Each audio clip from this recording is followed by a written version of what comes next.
I didn't lose my life in one moment. I lost it so slowly that I didn't even notice the years passing.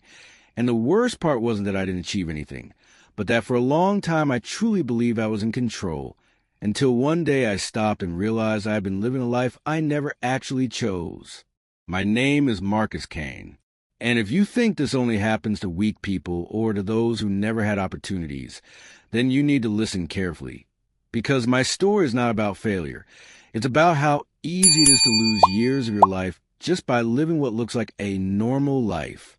I was born in a small town, not the kind you see in movies, but the kind where everything feels predictable, where people know each other but rarely talk about anything that really matters.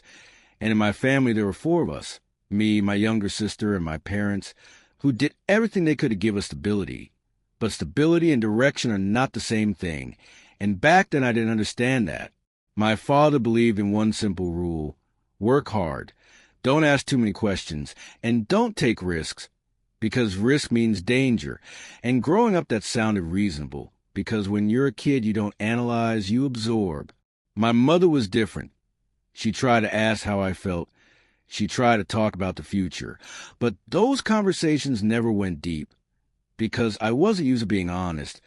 I was used to saying, I'm fine, even when I didn't really know what I felt.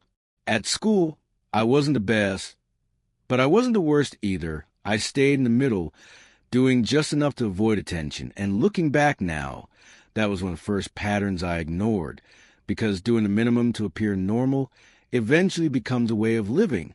I remember one teacher once stopping me after class and saying, "You're smart, but you're lazy. You just don't want to push yourself." And at the time, I brushed it off like it was just another comment. But now I understand that it was an accurate description of how I lived. My teenage years passed quietly, without major failures and without real wins. I was just moving through life, doing what everyone else was doing. And I rarely asked myself where any of it was leading, because I thought I had time, that I would figure things out later. And that word, later, became one of the most dangerous habits in my life. I remember one night when I was around 16, I was lying in my room.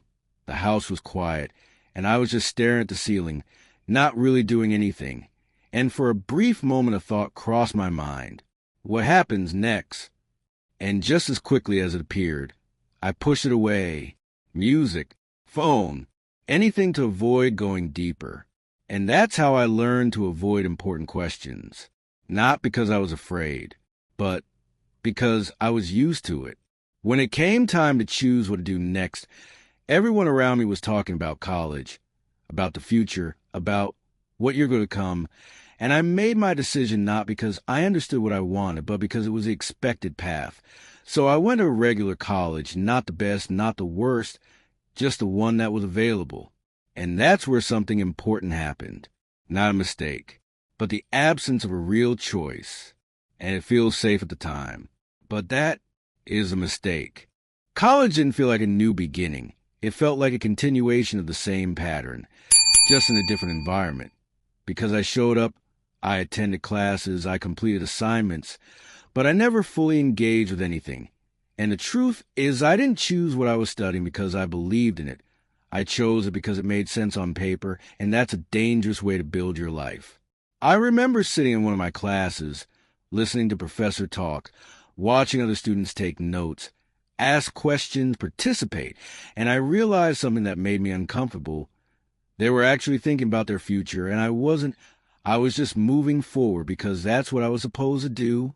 And instead of facing that, I did what I always did. I ignored it. That was also the time I met Emily. She was different from me in a way that made me notice things I've been avoiding, because she didn't just go through life. She questioned it. She talked about what she wanted, what she didn't want, what didn't make sense to her, and being around her made me feel like I was missing something. At first, I thought she was just different. But later I realized she was just honest. I remember one evening, we were sitting outside. It was quiet, not many people around, and she asked me something simple, but it hit harder than I expected. What do you actually want to do with your life? And I paused, not because I was thinking deeply, but because I didn't have an answer. So I said what I always said. I'll figure it out. She looked at me, not judging, just observing, and said, "You always say that." That moment stayed with me longer than I expected, because it wasn't about her. It was about me. And for the first time, I started noticing how often I avoided real answers. Our relationship didn't end because of one big problem. It ended slowly, because she was growing, asking questions, trying to build something real. And I was still standing in the same place, repeating the same patterns, avoiding the same decisions. And eventually the gap between us became too obvious to ignore. I remember the last conversation we had.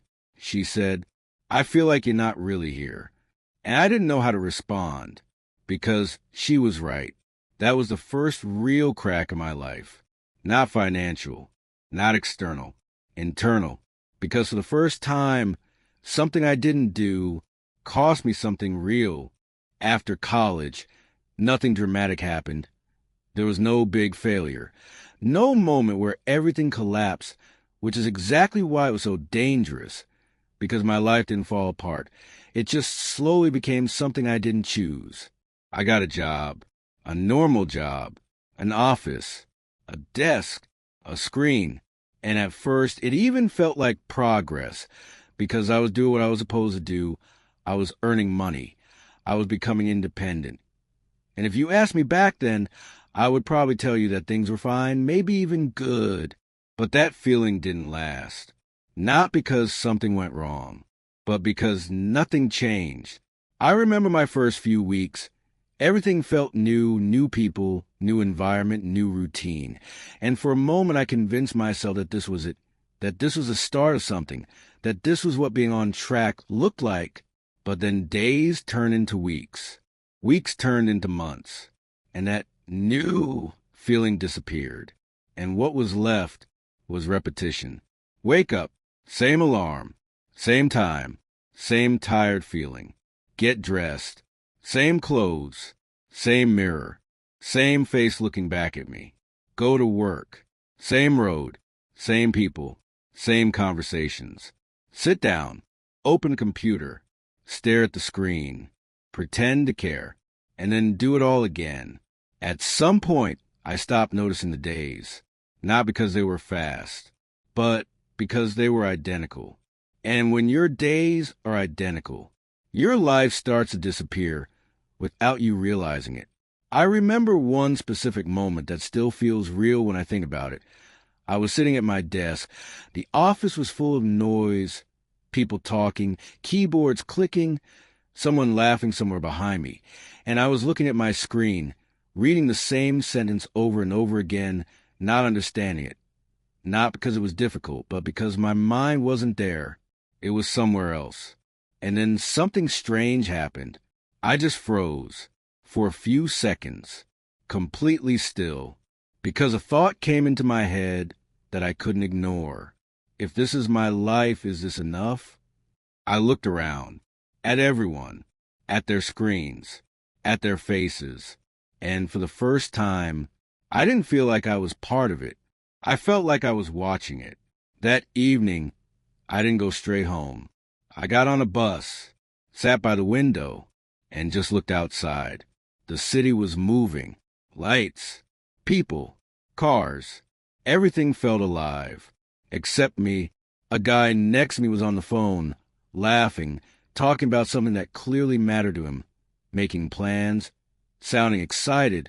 And I remember listening to him. Not because I care about what he was saying, but because I realized I hadn't sounded like that in a long time. Not excited, not interested, not alive. I got off the bus, and instead of going home, I started walking. No direction, no goal, just walking. Hands in my pockets, head down, trying not to think, but failing. Because once you start noticing your life, you can't stop. I passed by places I'd seen hundreds of times before, stores, people, lights, movement, but everything felt different now. Like I was seeing it from the outside, like I was not part of it anymore, like I had somehow stepped out of my own life without realizing it. At some point I stopped, right in the middle of the sidewalk. And I asked myself something that felt heavier than anything before. If nothing changes, will I still be here like this in 5 years? And I didn't need time to think. I already knew. Yes. And that answer didn't scare me in a loud way. It didn't hit like panic. It hit quietly, deep, final, because it meant one thing. Nothing was going to change. Unless I did. I got home that night, closed the door behind me. Didn't turn on the lights, just stood there in the dark. And for the first time in a long time, I didn't reach for my phone. I didn't turn on anything. I didn't try to distract myself. I just stood there, listening to the silence. Then I walked to my room, sat down on the edge of the bed, leaned forward, hands on my face. And I remember saying something out loud that I had never said before. I don't want this life. And that was the moment. Not success, not change, not progress, but truth. Because for the first time, I didn't say I'm fine. I didn't say it later. I didn't avoid it. I faced it. And that's where everything begins. That night should have changed everything immediately. At least that's what people expect when they hear about a realization. But the truth is that nothing suddenly became easier, nothing magically aligned. And when I woke up the next morning, I was still the same person in the same room, with the same job, the same habits, and the same weight sitting somewhere deep inside my chest. Except now I couldn't pretend I didn't feel it, because once you say the truth out loud, even quietly, even to yourself, it doesn't disappear. I went to work like usual, followed the same routine, sat at the same desk, opened the same screen, and tried to focus. But there was something different about the way I experienced everything. Because now every action felt like a choice, even the smallest ones. And that's where the real pressure begins, not when your life is falling apart, but when you realize that you're the one holding it together in a way that keeps you stuck. For a few days, I tried to be better. In the simplest way possible, I tried to focus more, tried to waste less time, tried to pay attention to what I was doing. But the problem was not that I didn't know what to do. The problem was that I was still the same person with the same habits. And habits don't disappear just because you understand them. I remember one evening very clearly, because it was a moment I almost went back completely.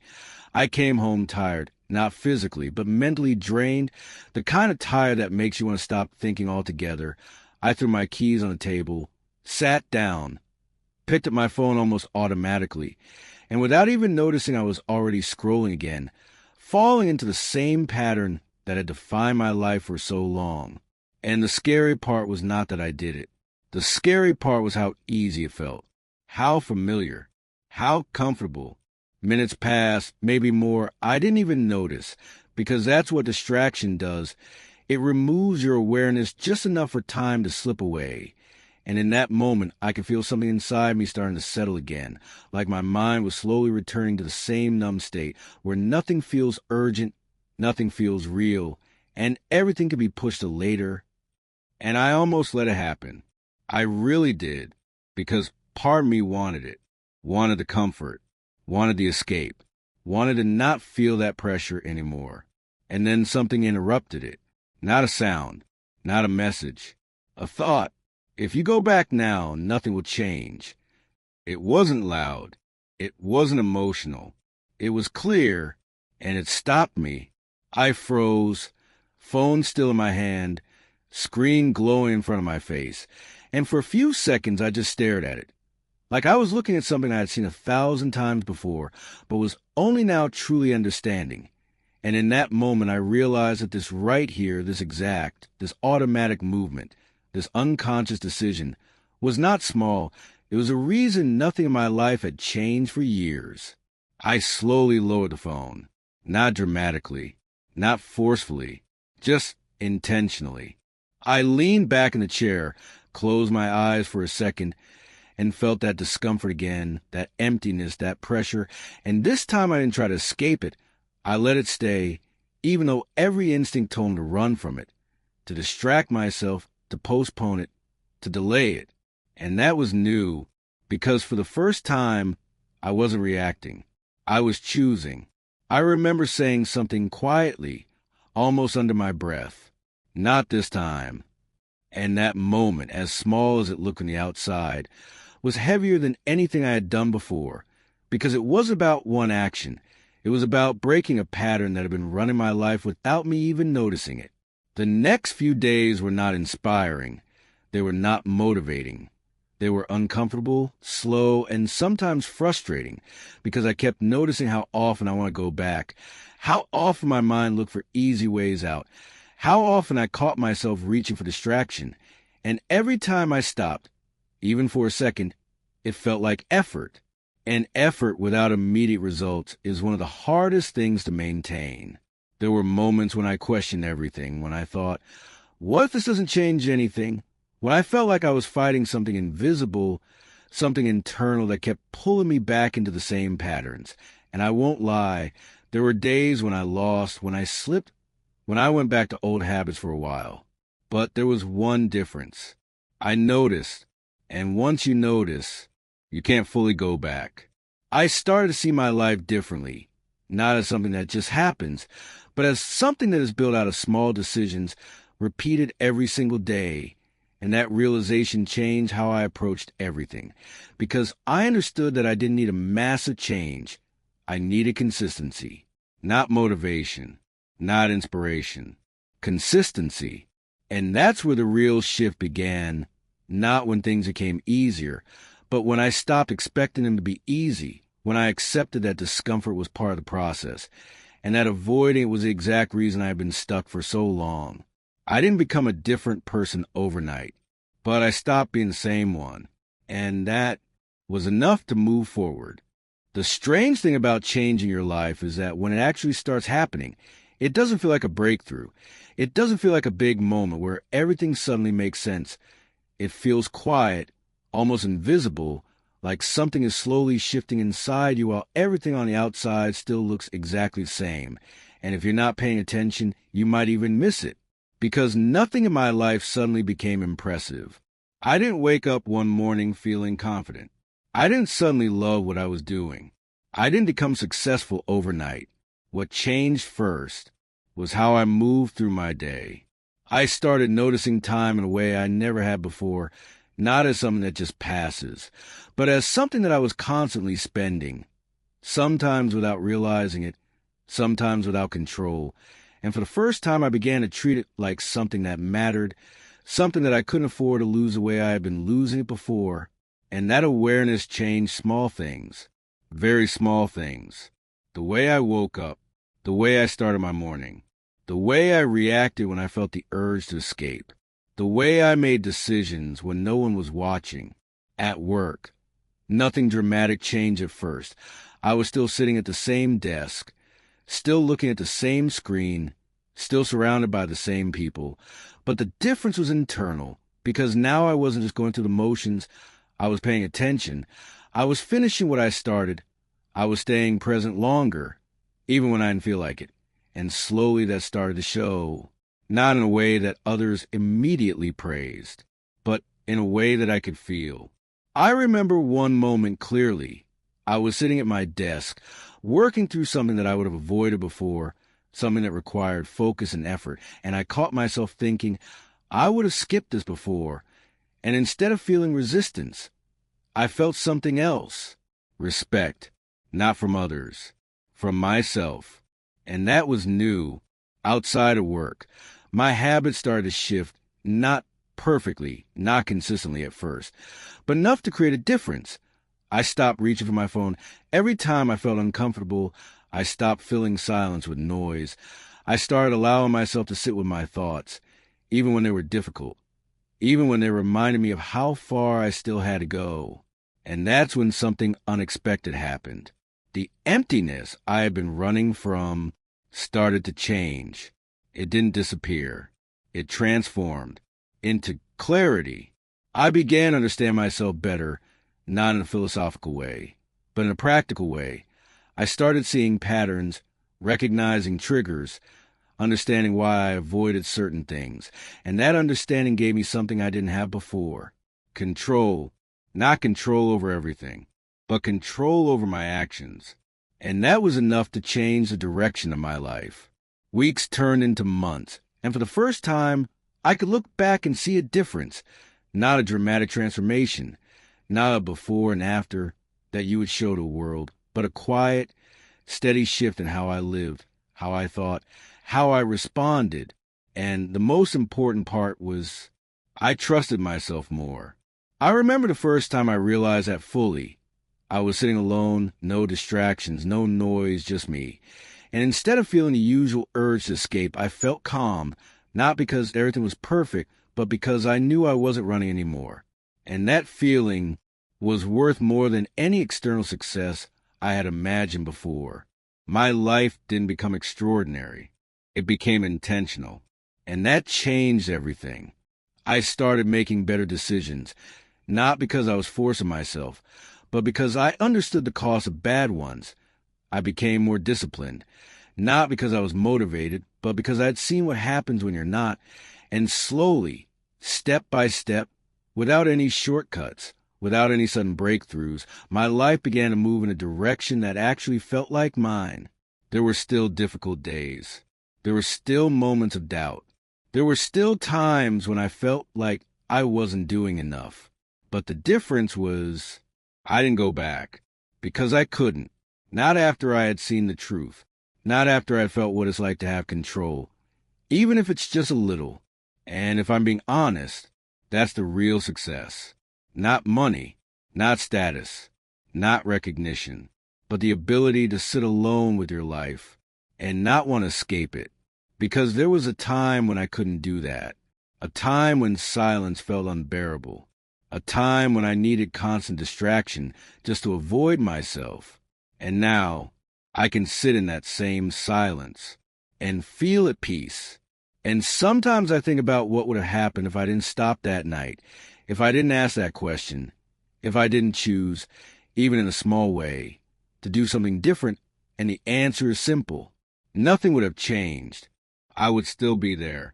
Same habits, same thoughts, same life. And that thought reminds me of something important.